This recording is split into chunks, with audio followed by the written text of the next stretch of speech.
Have you ever wanted to work in the live entertainment industry? Are you curious on how to get started? Well, come with me as I sit down with live entertainment professionals.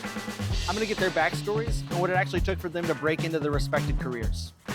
My hope is that we're going to gain some better insights, get some better perspectives on what it actually takes to break into this industry and have a successful career in this industry.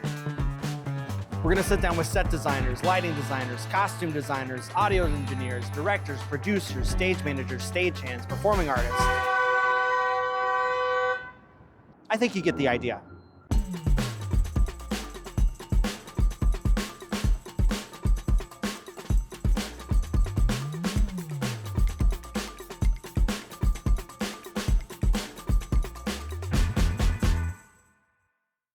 Welcome to The Industry. I'm Dan Salazar.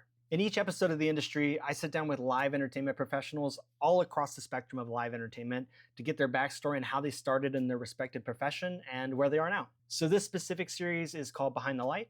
Behind the Light is a series where I sit down with lighting designers in all mediums of lighting design. So that'll be, live music, architecture, live theater, corporate, install, like you name it. If it involves lighting design, we're going to talk to those designers.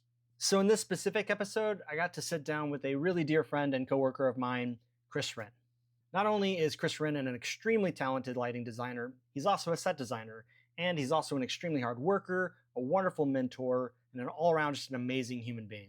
From designing haunted houses to designing one of Chicago's largest New Year's Eve events in modern history, Wren has been designing for the past 15 plus years of his life, and he continues to bring wonderful and beautiful designs of light and scenery to the Chicagoland area and across the country. So without further ado, Wren. I'm Christopher Wren. I am a lighting and set designer, and I've been doing that for about 20 years, and I've had my company Keylight for about 15 years.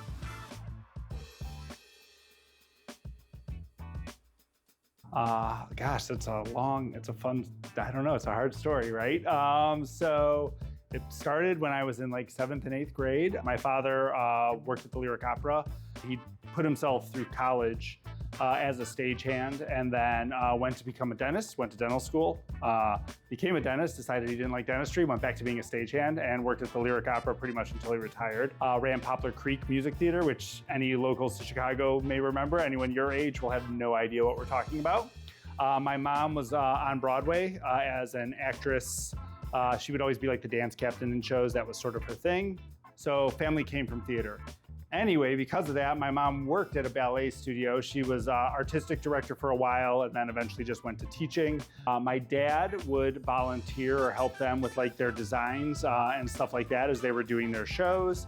And so I got introduced to it probably around that age where, I probably sat at my first lighting council, things like that. What ended up happening was at some point during college, I got introduced to haunted houses. And with the haunted house design, I decided that to further that career, I should probably go to school for set and lighting design, mainly focusing on set design at the time. After that, I ended up working at a lighting shop as a stagehand, because as I mentioned, my dad was a stagehand. I started working in Chicago as a stagehand. This is a very long, convoluted story, but honestly, it's a good story, especially for people that are starting out, because it just sort of shows you, one, you end up places, right, like that you didn't expect to end up, and also it's a lot of it, again, the who you know or what you know thing. It is what you know and it is how you know it, but who you get introduced to along the way makes such a huge difference. So anyway, I'm working at this lighting shop. It happens that a haunted house project comes into the lighting shop. He puts me in charge of the lighting design for that project because he knows of my background of doing the haunted houses. That leads to me ending up doing more lighting designs, mainly with corporate work through him. And then eventually I become sort of one of the lighting designers with that lighting shop. I meet some producers. With one of those producers, I end up becoming sort of her full production lighting designer for everything, and then it's all spiraled from there.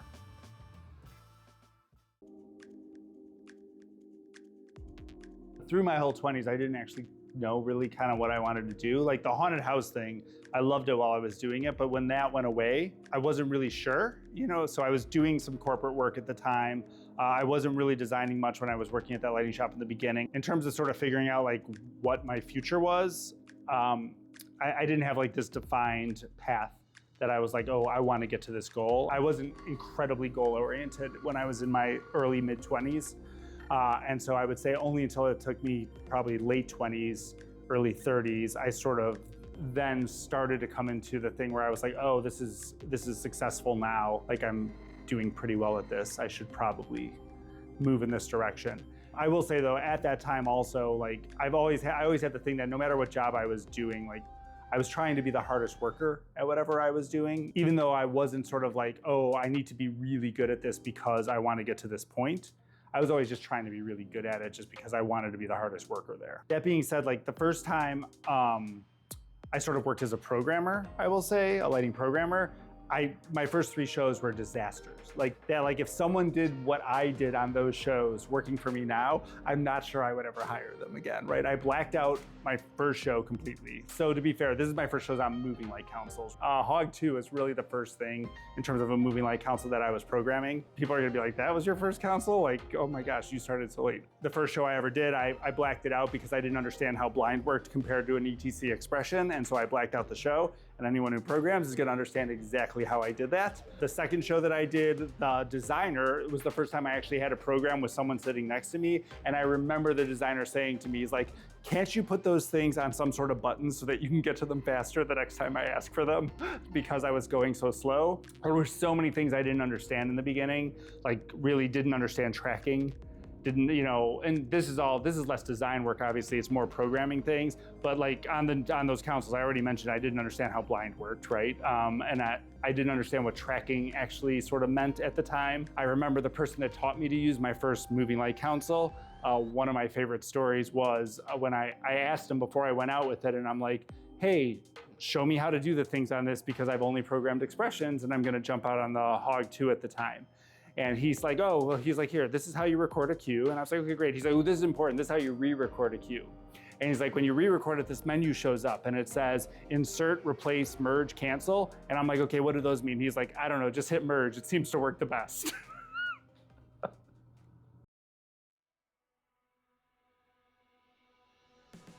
As I mentioned, I was a stagehand first when I worked at Ravinia. I worked there a couple times. They would bring me in literally just as a stagehand. Eventually, I got brought in a couple times as a programmer. One of those times was with Ken Posner, where I programmed for him. Eventually, so people that I had worked up with through the industry ended up in management positions at Ravinia, and they asked me to come in there as the programmer.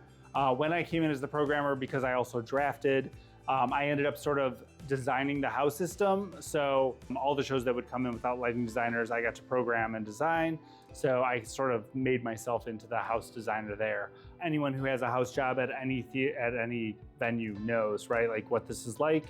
Every type of show comes in, right? You have shows that come in with designers, without designers, with designers that don't know how to program. So you end up in a role where sometimes you're just sort of the networking person that's getting them set up.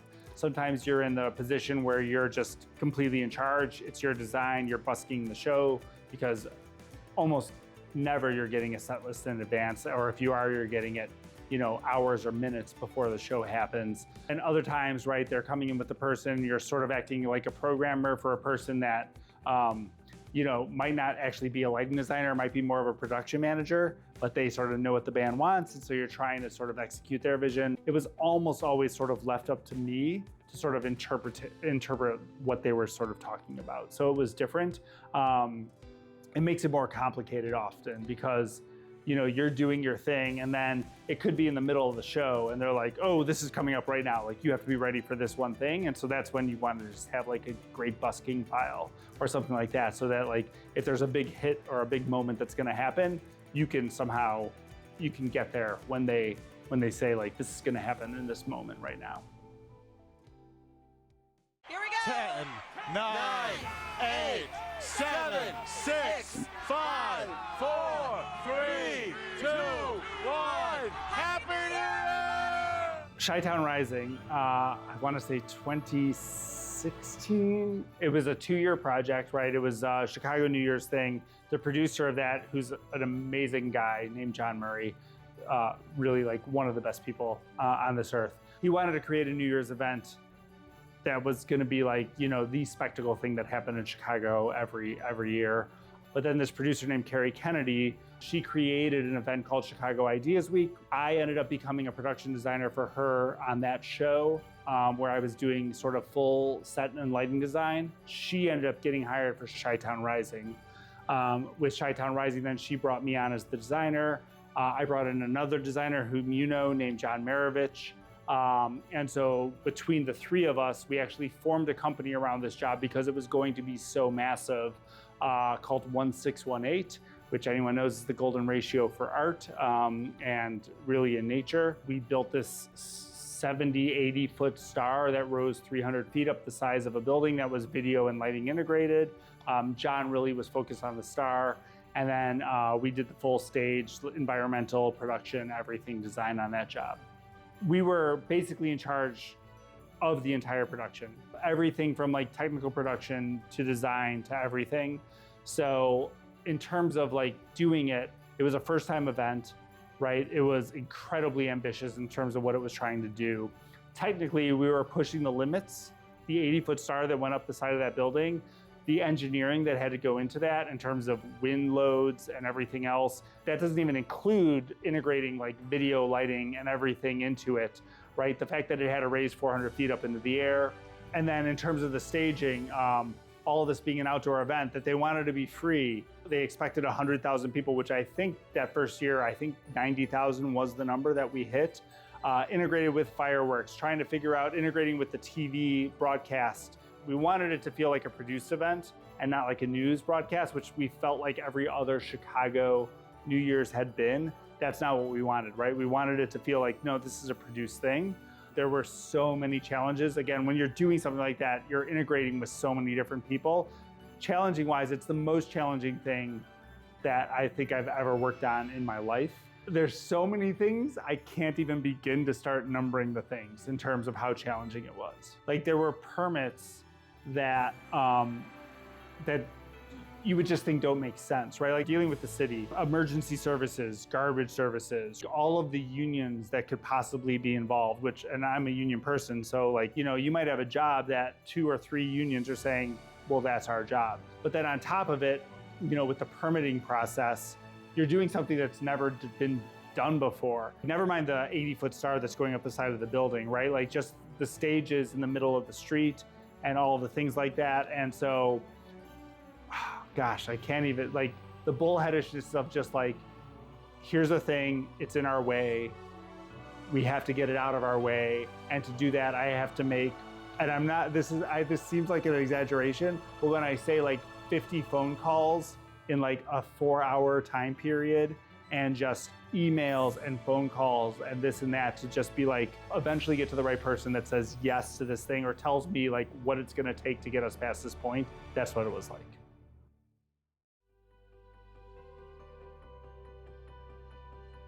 So with Lightscape, Carrie Kennedy, I already mentioned, is a producer that I worked with. Again, if I was gonna credit one person with sort of where my career is right now, it'd probably be her, because I started set and lighting design for her before really anyone else. She got brought on as the producer of Lightscape. Lightscape's actually produced by a UK company called Culture Creative. And so she got brought on as the US producer when it first came to Chicago. After year 1, Carrie and the producers agreed that like a lighting designer needed to get brought in.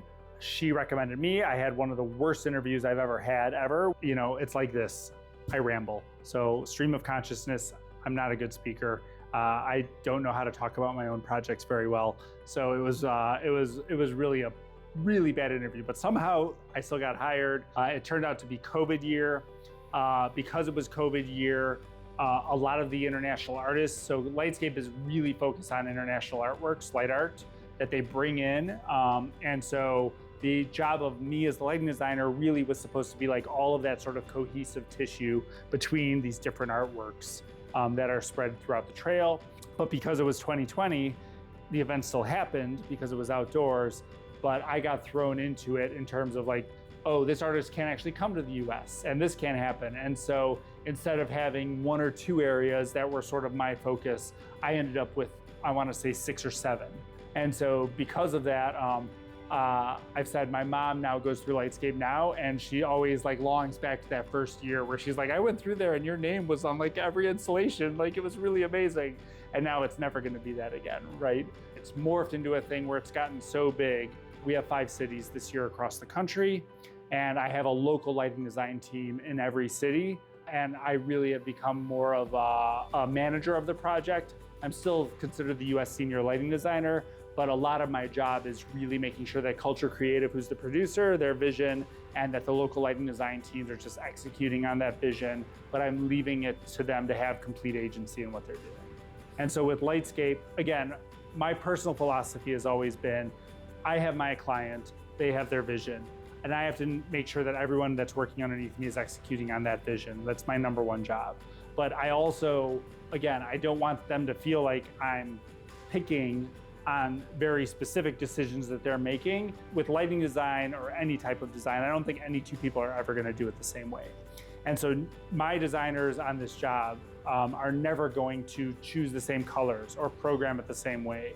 But as long as their vision's aligning with the end client's vision of what the show is like, I try to put myself in a position where I'm making sure my client's gonna be happy and that their vision's being executed.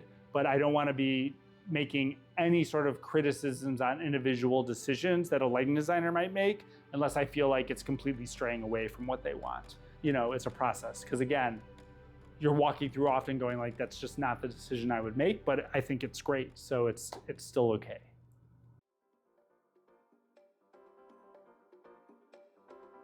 Favorite light? Wow, what is my favorite light that I've worked with? It's almost always some sort of just LED mappable, right? Like, I feel like you can just do more with that.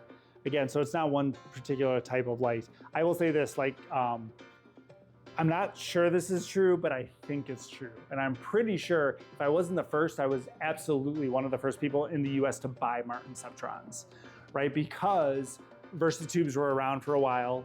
And I remember saying all the time to people, I'm like, if someone comes out with a light that is basically a Versatube that is very easily video mappable, and also I can just run it from the lighting console with DMX, I will be the first person in the US to buy that light because it is going to be insanely valuable. So I remember Brad, who used to work for Martin, I went to a demo, they had Ceptrons there, and I basically said to him, I'm like, are they available? I will buy 100 right now. At the time, I had no financing or any of the money. I didn't know any of it, but I did it, right? My wife at the time was very nervous because it was by far the largest purchase I'd ever made. They were on everything for a little while there. They were the best. And so anything like that, I feel like that's like creative LED that you can really play with. It's probably my favorite.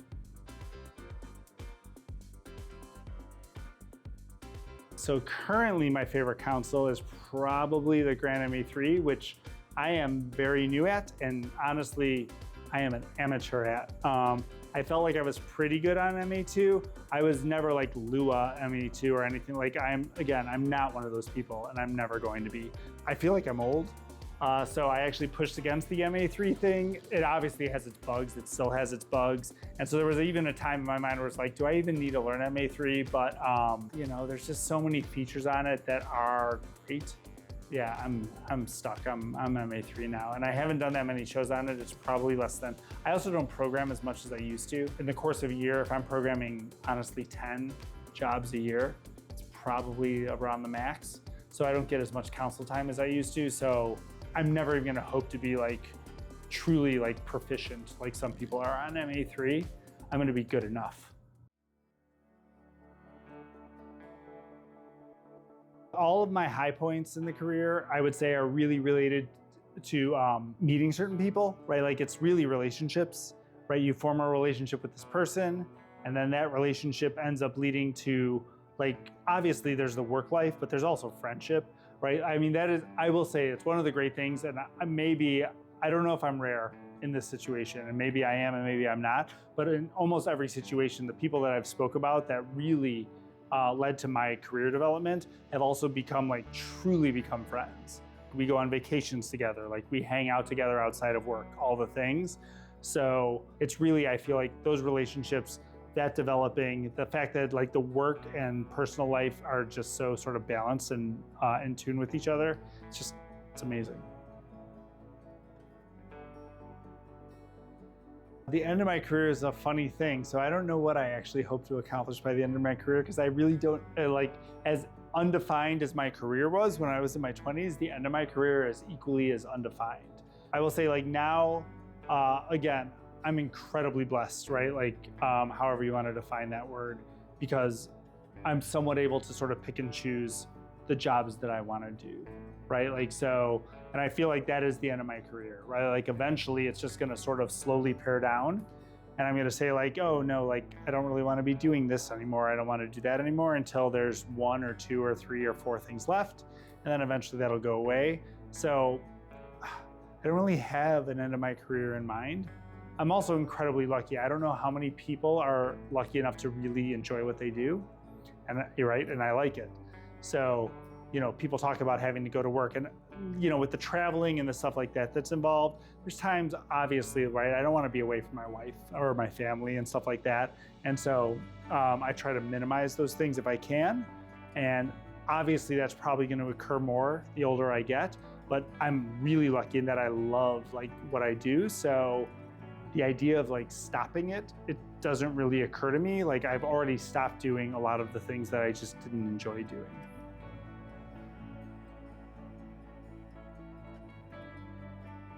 It's hard to explain, right? Because like I said, I was somewhat lost in my 20s. Like I didn't really have a definitive goal, like I wanted to get to this place or anything like that.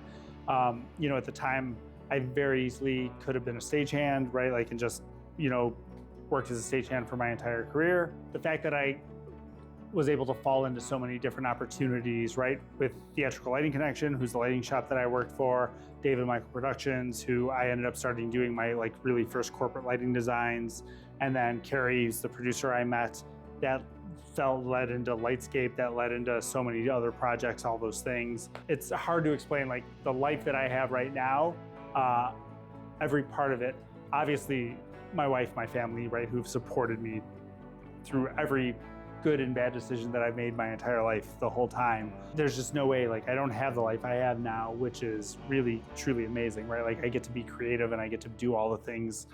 I talk about it giving the people like agency and like just have agency in your own life, right? I feel like is it's such a key to being like really, truly feeling like free and happy and all those things. It's amazing.